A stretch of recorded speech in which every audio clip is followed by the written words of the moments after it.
하나, 둘, 셋. 구원론적인 관점으로 신앙을 소비한다라는 것은 뭐 간단한 질문으로 제 책에도 썼던 것 같은데요. 어떻게 구원받을 수 있는가라는 질문이 신앙의 목적이 되는 것처럼 이렇게 생각하게 만드는 것 같습니다. 그리고 그것들이 뭐 천국에 대한 이해, 하나님 나라에 대한 이해, 그리고 다른 여러 가지 이해들이 덕지덕지 붙어서 좀 정체를 알 수 없는 그런 신학적 괴물들을 만들어내고 있지 않을까. 그렇게 좀 생각했었던 것 같고요. 저는 신앙의 목적이 인간이 인간답게 살아가는 약간 존재론적인 질문에 대한 답이라고 생각을 합니다.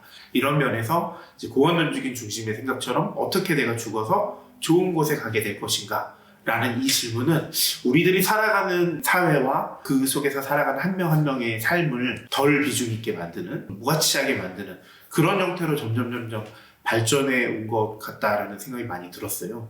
그렇지만 사실은 제가 읽어내는 성경의 이야기들을 보면 많은 신앙 공동체들은 그것보다 자신들이 살아가는 삶의 현실 속에서 어떻게 하나님의 존재가 우리들의 삶의 이야기 속에 표현될 수 있고 드러낼 수 있는가, 우리들의 사회는 하나님이 보시기에 어떤 사회로 살아가고 만들어져야 하는가라는 질문에 훨씬 더 비중이 있었다라고 생각을 하고 있습니다. 그래서 저는 구원론적인 질문이 신앙의 목적이라기보다는 조금 더 이렇게 표현하면 또 어폐가 있을 수 있지만 인간론적인 차원의 질문이 오히려 신앙의 목적이 아닐까. 신본주의, 인본주의 뭐 이런 말이 많은데 가장 신본주의적인 것이 사실은 가장 인본주의적인 것이 아닐까 생각을 하고 있는 편입니다. 제가 이전에 다니던 교회에서 신앙생활 어렸을 때부터 오래 했던 친구가 있는데요. 그 친구가 어느 날 저에게 자기는 예수님을 믿고 구원을 받았는데 왜 도대체 하나님 뜻대로 살아야 하는지, 왜 교회를 다녀야 하고 왜 그리스도의 제자로서 살아야 하는지 물었던 적이 있었습니다. 저는 그 질문 들으면서 매우 충격을 많이 받았거든요. 이 친구가 훌륭한 신앙이라고 생각해 왔었는데 갑자기 그런 질문을 들으면서 이 친구가 생각해왔던 믿음과 구원은 성경의 이야기를 그냥 믿고 하나님이 살아계심을 믿고 예수님이 십자가에서 자신의 죄를 용서해 주신 것을 믿고 이것으로 이제 나는 죽어서 좋은 데 가게 되었다라는 거에만 갇혀 있는 것이 아닌가라는 생각이 많이 들었습니다.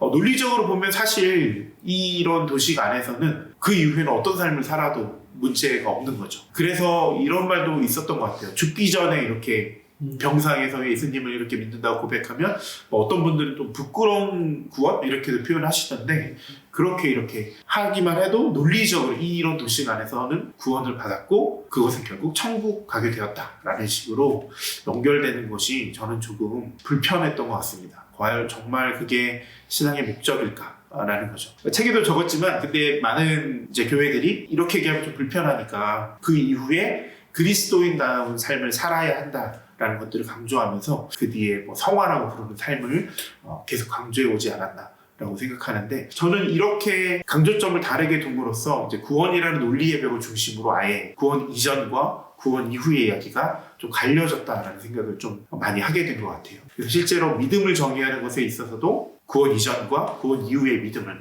다른 말로 표현하기도 하고 이 구원이라고 하는 논리적 사건을 넘었느냐 넘지 못했느냐가 사실은 교회의 가장 중요한 문제점 화두가 됐던 거죠. 저는 그것보다는 구원이라는 것이 하나님과 계속해서 언약이라는 틀 안에서 관계 속에서 지속되는 것, 하나님과 함께 동행하며 하나님의 뜻 안에서 살아가는 것, 이것이라고 생각했던 성경 기자들, 그 신앙 공동체들의 고백들을 저는 읽어왔다라고 생각했기 때문에 구원은 그렇게 어떤 논리적이고 순간적인 이야기라기보다는 지속되는 삶의 이야기, 정말로 평범한 우리네 그냥 삶의 이야기, 매 순간 하나님과 동행하고 그렇게 함께 하나님의 뜻이 무엇인지 고민하고 공동체를 이루며 세상과는 다른 가치의 방식으로 살아가는 삶, 이것이 구원의 이야기가 아닐까라고 좀 생각을 했었던 것 같습니다.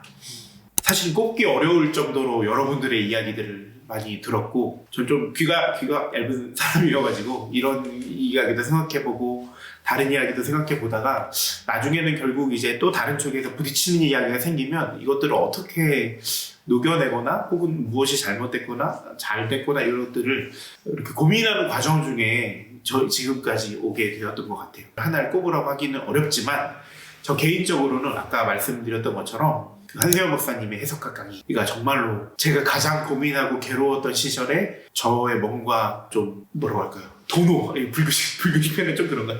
도노를 만들어준, 이렇게 깨달음을 이렇게 준 그런 강의였다고 생각합니다. 그래서 이제 함께 읽으면 좋을 책들 중에 추천하고 싶은 책 2권만 꼽으면, 첫 번째는 그 강의를 저는 추천하고 싶고요. 2번째는 그 갈릴레아 사람의 그림자라는 책을 저는 추천하고 싶습니다. 저는 이 책을 정말 재밌게 읽었거든요. 읽으신 분들마다 다른 이런 리뷰들이 많고 다른 이제 생각하시는 부분들이 많은데, 대부분은 이제 그 당시에 있었던 유대교 여러 종파들에 대한 이야기를 소설의 형태로 잘 담았다고 얘기하시는데, 저는 등장인물들이 마지막 부분에 예수님에 대해 평가하는 이야기가 너무 인상이 많이 남았던 것 같아요. 그 이야기를 통해서 예수님의 하나님 나라 이야기가 무엇인가, 결국에는 인간을 인간답게 살아가는 것, 그것이 기독교의 메시지가 아닌가라는 생각을 좀 더 많이 하게 된 것 같습니다. 그래서 그 책을 제가 정말 적극 추천합니다. 저는 이 책을 읽으시는 분들이 앞서도 말씀드렸다시피 제가 마지막에 나가는 말에도 적어놨거든요. 제가 쓴 이 글들이 얼마나 일반화시키고 얼마나 단순화시켰는지 깨닫고 그것들 비평하시기 시작하는 그 순간부터 저는 새로운 신앙의 이야기가 각자에게 시작될 거라고 생각합니다. 그래서 읽으시면서 이 사람은 도대체 왜 이렇게 생각했지? 내가 기존에 생각했던 이야기가 너무 다르니까 무조건 걸러야지, 이렇게만 생각하시지 않는다면 왜 다르게 생각했을까라는 부분에 대해서 고민해 주시고 생각하시고 비평하신다면, 저는 그런 이야기들이 충분히 새로운 다른 이야기들을 또 만들어낼 수 있지 않을까라고 생각하고 있습니다. 그래서 읽으실 때 부탁드리고 싶은 말씀은, 다르다고 무조건 틀렸다라고 생각하시지만 말아 주십시오 라는 부탁들을 또 드리고 싶고, 이런 이야기들을 통해 오히려 우리들의 신앙 이야기가 더 풍성해질 수 있다라는 것들을 함께 잘 나눌 수 있었으면 좋겠습니다.